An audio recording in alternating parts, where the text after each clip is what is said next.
Hey everyone, Pyromaniac Muckluck here, and if you've come looking for a way to simplify the Elementalist, well guess what? So am I. Welcome to the Low Intensity Tempest Guide. The purpose of a low intensity build is to be as effective as possible with the build itself, so that the gameplay requires as few separate buttons as possible. This is not the top DPS build a Tempest can achieve, but rather an option for when you are learning the class, want to chill and watch Netflix on another monitor, or if you have shaky hands or any other condition that can impact your gameplay. Drop a like on the video or sub to the channel for more content, ring the bell for all future notifications. As always, my undying gratitude to all the supporters on Patreon and Twitch who keep this channel alive. More on how you can support at the end. Let's get started. Now, I faced more challenges with the Elementalist finding a low intensity build than any other class so far. I found multiple builds, both Weaver and Tempest, that could just barely squeeze out around 20k with just a few buttons, but this one felt much safer to play and also supplied 25 might to their party. So I chose this build to showcase today. Equipment: full Viper's stats with runes of Balthazar,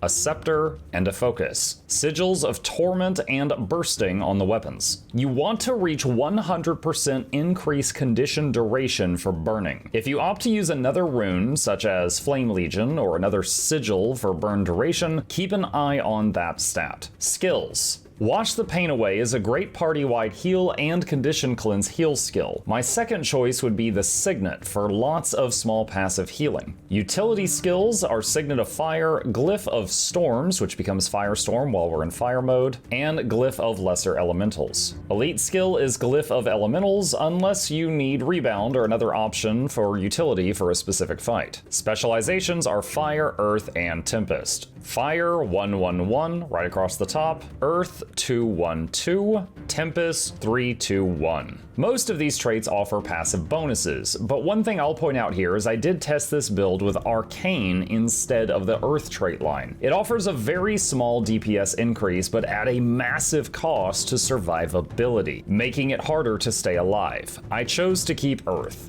First, the 4-button version of this build. Activate your 2 elemental glyphs before the fight starts. Then we're basically pressing F1, your 2, your 4, and Signet of Fire whenever they pop up in combat. Additionally, whenever possible, drop your Dragon's Tooth, that's the 2, into your existing fire fields, which is the Flame Wall or the Fire Tornado, for combos. A Fire Blast combo gives might to nearby allies. Combined with your other skills, if you have quickness, you can keep up 25 stacks of might on your teammates without having to use the Tempest Warhorn. Using these skills as described results in about 23,000 average DPS, while also giving your party 25 might. Once again, note that if you do not have quickness, the might may not stay at 25 stacks 100% of the time just due to your own casting speed.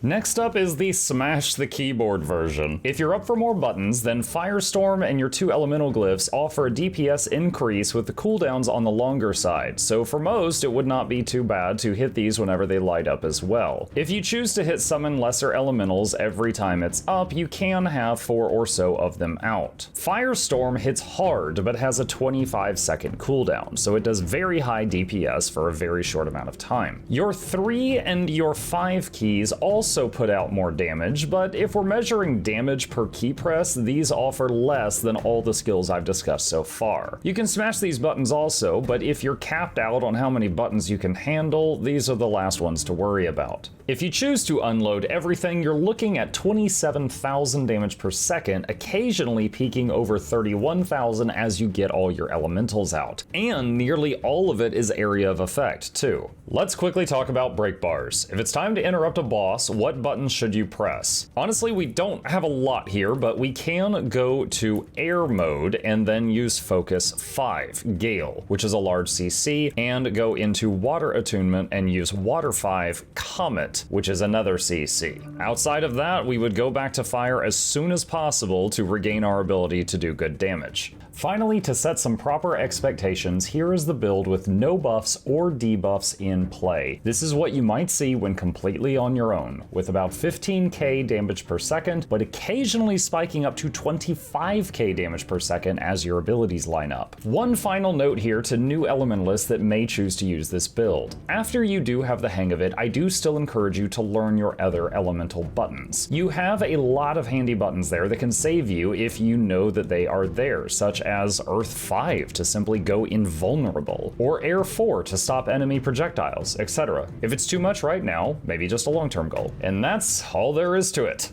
Another massive thank you to the supporters on Patreon and Twitch who keep this channel alive. Your support makes it possible for us to spend more time researching builds like this and working with the finest video editor on Earth. If you enjoyed this video, please consider hitting the like button for the YouTube algorithm, leave a comment with any tips and tricks you have on this topic, and subscribe for more content. Happy burning.